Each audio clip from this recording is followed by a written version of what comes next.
Okay તો બાળકો જો બે દાખલાઓ છે સ્વાધ્યાયનો 8 અને 9 નંબરનો દાખલો બહુ સરસ એમસીક્યુ માટે તો બેસ્ટ દાખલા છે. આના પરથી અલગ અલગ રીતે ફેરવીને એમસીક્યુ પણ પૂછાતા રહે છે. તો બરાબર ધ્યાન દેજો દાખલામાં. માહિતી જુઓ પહેલા. 8મા દાખલાની ચર્ચા કરીએ તો બે પ્લેટો વચ્ચે હવા હોય. શરૂઆતની અંદર હવાઈ કરવાનું છે. પહેલા કેપેસિટરની બે પ્લેટ વચ્ચે હવા છે એવું સમાંતર પ્લેટ કેપેસિટર, એમાં દરેક પ્લેટનું ક્ષેત્રફળ આપી દીધું છે અને બે પ્લેટ વચ્ચેનું અંતર આપી દીધું છે d. તો આ કેપેસિટરનું કેપેસિટન્સ ગણો અને બીજો પ્રશ્ન છે કે એને 100 વોલ્ટની સપ્લાય આપવામાં આવે તો દરેક પ્લેટ પરનો વિદ્યુત ભાર કેટલો હશે.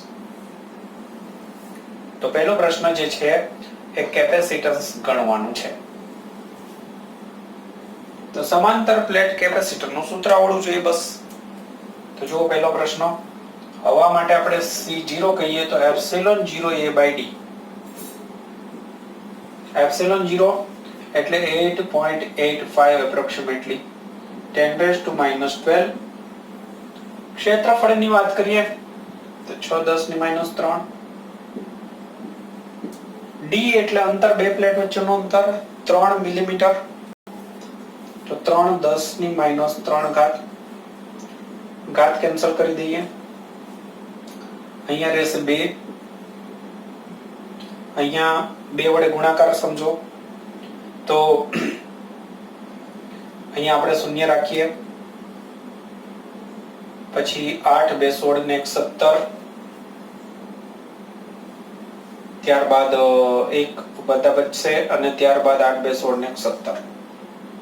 તો લગભગ 17.7 અને 10 ની ઘાત આપણે વિચારીએ તો -12. આટલું આપણને કેપેસિટન્સ મળી ગયું. એપ્રોક્સિમેટલી લેવું હોય તો 18 બી લઈ શકીએ. તો 18 10⁻12 ને પીકો કહી દો તો આ થઈ ગયો જવાબ. કેપેસિટન્સ મળી ગયું 18 પીકો ફેરેડે કેપેસિટન્સ મળી ગયું. હવે કહ્યું છે કે વિદ્યુત ભાર શોધો, વોલ્ટેજ આપી દીધો છે. તો વિદ્યુત ભાર Q0 કહી દો હવા માટે આપણે, કેમ કે બીજા દાખલામાં થોડું ચેન્જ કરવાનું છે એટલે. Q બરાબર C * V. તો C ની કિંમત લઈ લો 18 પીકો એટલે 10⁻12 અને V ની કિંમત કહ્યું છે 100 તો 10⁻10 કરી દો અથવા તો 1.8 કરશો તો 10⁻9. તો આ રીતનું થઈ જશે. તો મિત્રો પહેલો દાખલો છે, એમાં તો કંઈ ખાસ સમજાવવાનું નથી.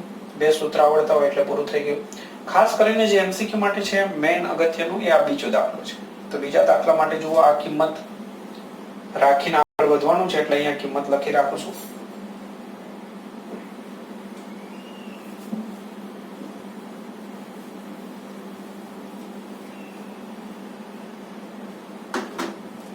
તો જુઓ આ જે છે શરૂઆતનું કેપેસિટર મિત્રો C0 અને ત્યારબાદ Q0. તો Q0 બરાબર Q બરાબર C * V. એ આપણે અગાઉ મેળવી લીધું પહેલા દાખલાનું. એ થતું હતું 18 10⁻10 કુલમ. તો આ બે સૂત્ર આપણે પહેલા દાખલાના જવાબો જે છે સાચવીને રાખીએ. હવે બીજો દાખલો ખાસ જુઓ, MCQ માટે મોસ્ટ IMP. ઉપરના દાખલાની અંદર 3 મિલીમીટર જાડાઈની અને 6 ડાઇલેક્ટ્રિક અચળાંક ધરાવતી પ્લેટ બે પ્લેટોની વચ્ચે મૂકવાની છે. ઉપર ધ્યાનથી જુઓ કે ઉપર જે દાખલો હતો એની અંદર આ રીતે એક કેપેસિટર હતું. કેપેસિટરની બે પ્લેટ વચ્ચેની જાડાઈ 3 મિલીમીટર છે. અહીંયા જુઓ બરાબર, બે પ્લેટ વચ્ચેનું અંતર 3 મિલીમીટર. અને હવે અહીંયા આપણે જે દાખલ કરવાનું છે ડાઇલેક્ટ્રિક, એની જાડાઈ પણ 3 મિલીમીટરની છે એટલે આખું ભરી દેવાનું છે આ રીતે.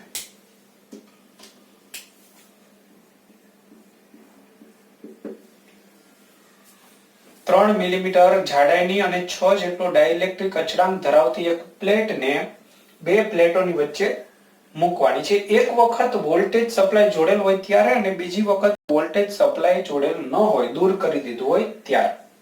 તો દરેક કિસ્સાની અંદર શું થશે સમજાવવાનું. તો પહેલા આપણે એ લઈએ.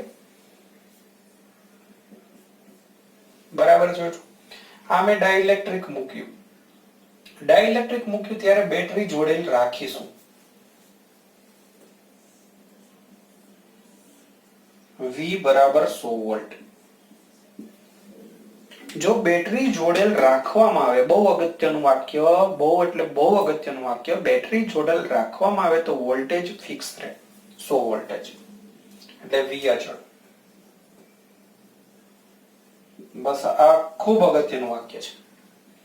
હવે કેપેસિટન્સ ની વાત કરીએ તો કેપેસિટન્સ જે છે 9 એ આ સૂત્ર છે. 9 કેપેસિટર. આ તો થિયરીમાં શીખ્યા. ડાઇલેક્ટ્રિક વચ્ચે મૂકી દઈએ તો કેપેસિટન્સ k ગણું થઈ જાય. તો k ની કિંમત જે બી હોય, 6 હોય તો 6 ગણું થઈ જશે. C0 ની કિંમત ઓલરેડી આપણી પાસે છે તો એ તમે મૂકી દેજો. 18 6 108 બરાબર છે. તો આ તો તમને ખ્યાલ આવી ગયો. કેપેસિટન્સ 6 ગણું થઈ જાય. હવે વિદ્યુત ભારની વાત કરીએ કે પહેલા વિદ્યુત ભાર આપણે શોધ્યો તો એમાં કોઈ ફરક પડે કે નહીં. તો જો વોલ્ટેજ અચળ રહે તો વિદ્યુત ભાર બદલાય. Q બરાબર C into V. C બદલાય છે અને V અચળ છે. તો શું થશે જો બરાબર C. C ની જગ્યાએ K into C0 અને V બદલાતા નથી. તો બરાબર ધ્યાનથી જોશો તો K C0 into V. તો C0 into V એટલે મૂળ વિદ્યુત ભાર થયો, પહેલા જે હતો એ. એટલે તમે કહી શકો કે k ગણો વિદ્યુત ભાર થઈ જશે. નવો વિદ્યુત ભાર આની અંદર જે છે એ k ગણો થઈ જશે. તો આ MCQ માટે જોરદાર વસ્તુ થઈ ગઈ. કેપેસિટન્સ k ગણો, વિદ્યુત ભાર k ગણો, પણ વોલ્ટેજ અચળ હોય તો. હવે આપણે બીજી કન્ડિશન જોઈશું. બીજી કન્ડિશનની અંદર આપણે વોલ્ટેજ સપ્લાય દૂર કરી દેવાની છે. જો આ કેપેસિટર, પહેલા વોલ્ટેજ હતા 100 વોલ્ટ, ત્યારે વિદ્યુત ભાર હતો Q0. આની જ વાત છે. હવે ડાઇલેક્ટ્રિક જેવા લાવીએ ત્યારે આ બેટરી નીકાળી દેવાની. અહીંયા બેટરી જોડેલ હોય એ બેટરી નીકાળી દેવાની અને ડાઇલેક્ટ્રિક અચળાંક ભરવાનો. બેટરી દૂર કરી દીધી છે એટલે હવે વિદ્યુત ભારની કોઈ આપલે નહીં થાય, એટલે વિદ્યુત ભાર અચળ રહેશે. આ સ્થિતિમાં Q0 અચળ. તો આ ખાસ યાદ રાખવાનું છે. Q0 અચળ રહેશે. બસ મિત્રો આ યાદ રાખશો તો હવે કેપેસિટન્સ આનો છે, એમાં કોઈ ફરક નહીં પડે. એ તો બેટરી જોડી હોય તો ઠીક છે, ન જોડી હોય તો ઠીક છે. ડાઇલેક્ટ્રિક અચળાંક ભરશો એટલે કેપેસિટન્સ k ગણું થઈ જશે. હવે આપણે વાત કરી Q અચળ રહ્યો તો Q બરાબર C into V. એમાં V બદલાઈ જશે. આમાં શું હતું, V ફિક્સ રાખતા હતા તો Q બદલાતું હતું. તો આમાં Q ફિક્સ રાખીએ છીએ તો V બદલાઈ જશે. તો નવો V કેટલો થશે તો V' બરાબર Q નથી બદલાતો ભાગાકારમાં C. Q નથી બદલાતો ભાગાકારમાં C. C ની જગ્યાએ આપણે કહ્યું કે આ આવશે K into C0. હવે Q0 by C0. Q0 by C0 એટલે તો જૂનું V થઈ ગયું, સમજો અહીંયાથી. Q0 by C0 ની જગ્યાએ V અને ભાગાકારમાં K. તો આમના પરથી તમે કહી શકો કે નવો વોલ્ટેજ ચેન્જ થશે જે K માં ભાગનો થશે.